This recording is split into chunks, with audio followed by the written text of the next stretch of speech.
Welcome everybody to Funeral Nation episode 195. I'm Ryan Thogmartin. That is Jeff, the Funeral Commander Harbison. And this is the funeral profession's only weekly news web show. And we've got a great kind of new product, new company on today. But first, C&J Financial. And we'll let you give your pitch and then we'll roll the promo. Hey, my pitch is if you haven't been paid, the funeral's not over. And, bottom line is I've seen this. I've always been a proponent. I've been a customer. Now I'm working with a company. Get your money paid fast. That's one big deal, but also reducing your accounts receivables. If you're interested in having little to no accounts receivables, reach out to me. There's my email address. I'll talk to you about it. So roll that promo. If all insurance assignment companies say they pay fast and are easy to work with, why do twice as many funeral homes choose C&J Financial? Over the past 2 decades, C&J and its affiliates have served in excess of 633,000 families and funded more than $3.6 billion in assignments to funeral homes and cemeteries throughout North America. If you're tired of the hassle, headache, and cash flow delay in processing insurance death claims, C&J's Fast Funding program can help. Let us show you why thousands of funeral homes across America choose C&J for their assignment funding needs, and why many associations, accounting firms, and industry leaders recommend C&J to their client and members. In every business, there's one gold standard. In insurance assignment funding, it's C&J. Good stuff, Commander. All right, so this week we are announcing a new sponsor of the show, CANA, Yes. Cremation Association in North America. We're really excited to partner with them to help promote their yearly annual conference, which is going to be massively different this year because it is going to be taking place 100% virtually August 5th and 6th. You can go to their website to register. It's going to be cool. Like, we've been a part of the process and planning this with them and understanding what's going on. And there's going to be exhibitors, gamification, keynote speakers. This is not going to be just your normal, typical webinar. It's really going to be pretty immersive and interactive. I'm pretty excited to see how it's going to go. Disrupt is going to be an exhibitor there. Obviously, Funeral Nation will have a presence in promoting and talking about the conference. C&J will be there. C&J is going to be there. So I'm really excited to see how that works. And is this going to be the new normal for the foreseeable future? CANA's 102nd Annual Cremation Innovation Convention and Trade Show is going virtual, but it won't be just another webinar. With interactive education, attendees and exhibitors connecting directly through text and video, gamification, and a real swag bag, CANA's annual meeting on August 5th through 6th is bound to be the event of the summer. It's interesting. We've been talking about this since we started the show, however many hundreds of years ago, right back when I was really young. But the point being is we're seeing a change. We're embracing the change, and bravo for all the organizations that are moving forward. In fact, I see where NFDA is planning to have their leadership conference in Charleston, South Carolina. However, it looks like there's going to be some components that can be done virtually as well. So I'm excited because this has been what you and I are the originators of doing the virtual and the news and the information as far as the funeral business is concerned. And so now we're starting to see the others really come along, and I'm excited by that. I think we'll have more attendees. I think it'll broaden what we're doing, and it's just good for our industry. I agree. I mean, I think the associations are having to adapt. Yes, the conventions are great, big money makers for them, and it's important. But I think you can negate some of that loss of revenue by more attendees going virtual where they don't have to spend the money to travel. Registration costs a little less.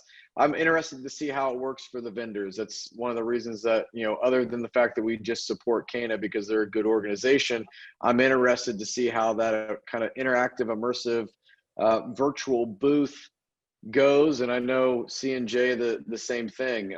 So it'll be interesting. But yeah, we've been preaching this message for ages now that technology, you got to embrace it. You can't deny it any longer. And I think we literally at the point right now where you cannot deny it or you cannot be open for business.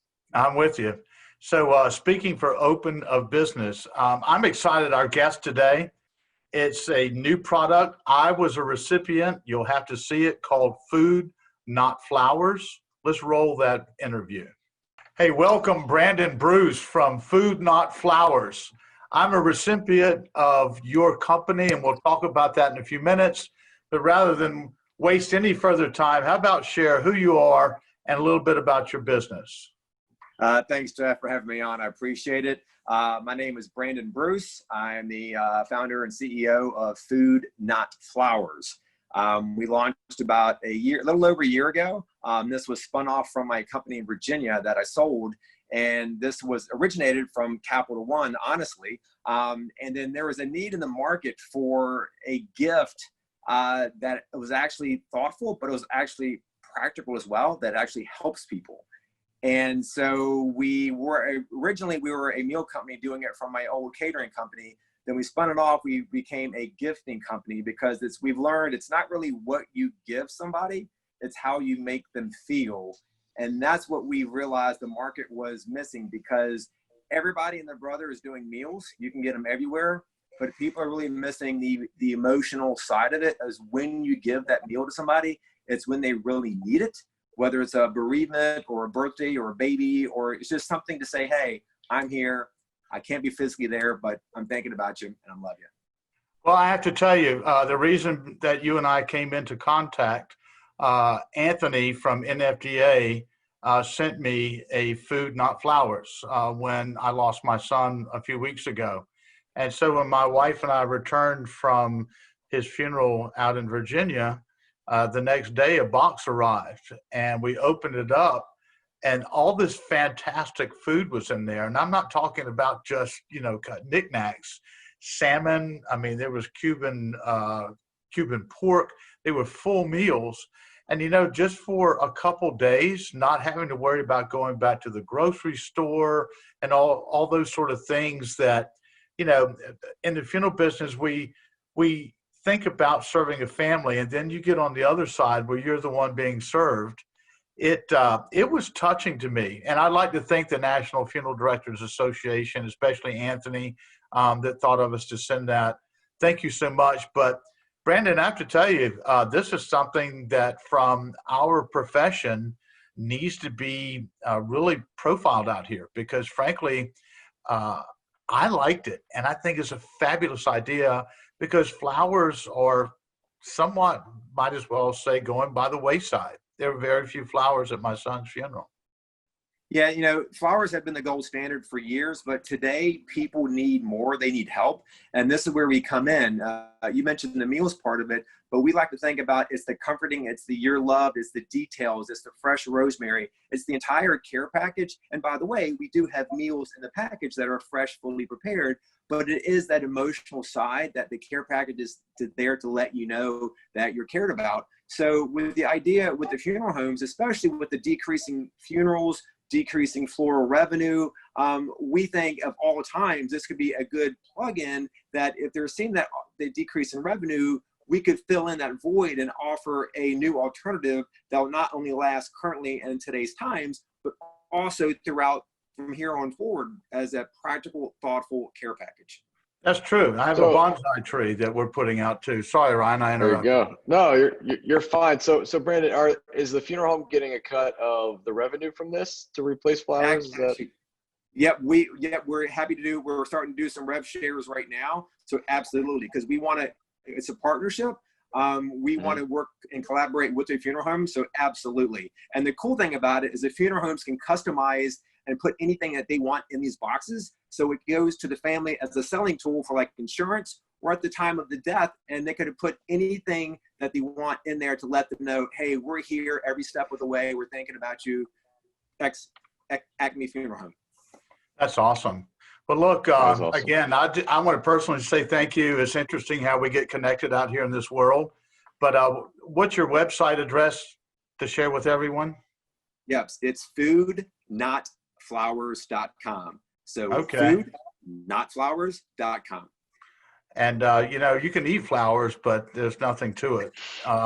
It is nice. It was a big box. And again, there were cookies and meals and a bonsai tree and a nice note in there that was handwritten, and it touched me. So I think whatever possibilities exist in the funeral business, folks, this is the real deal. It's something great to share with your families. Awesome. But thank you for being on, and hopefully we'll hear a lot more from you here shortly. Great. Thanks, Jeff. I appreciate it. Ryan, thanks for your time. Greatly appreciate it. And stay safe. Thank you, Brandon. Take care. You too. Take care. You know, Jeff, I love this. I like things that are innovative and different. And I know you and I have had this discussion before, and my wife and I have this discussion every time, you know, we have a client's parents that pass away or something like that, where we've got to send a gift as a company. We just try to find something completely different. And I really like this idea. And I like that it's, like you said, it's not just food. You got a bonsai tree, which is pretty freaking awesome too. Yeah. And again, it was just the heartfelt. I mean, I felt the NFDA cared about us and me and my family. And so that just little token, it could have been anything, but that in itself was really something special. So I'm a big proponent. We ought to talk also about our friends at Plotbox. They are making some waves out here, doing quite a bit in the cemetery side. Yes, they are. And this is their time to thrive right now, as they're taking funeral homes online and getting more immersive interaction there as well. So pretty exciting stuff happening right now in our profession, Jeff. That's it. Well, let's wrap up 195. We are rolling along. We're going to have our bicentennial. I mean, that's coming up. That's 200, right? That's something like that. Yeah. You're right. It's a lot of them. Anyway, we'll have those coming up soon. But thank you for making this happen with us. And Funeral Nation, get behind this guy and this business. It is fabulous. Share it with your families. And it might be something good to do just as a gift from the funeral home itself. That's right. Okay. Well, that wraps up 195. Until next time, have a great effing week. Out here.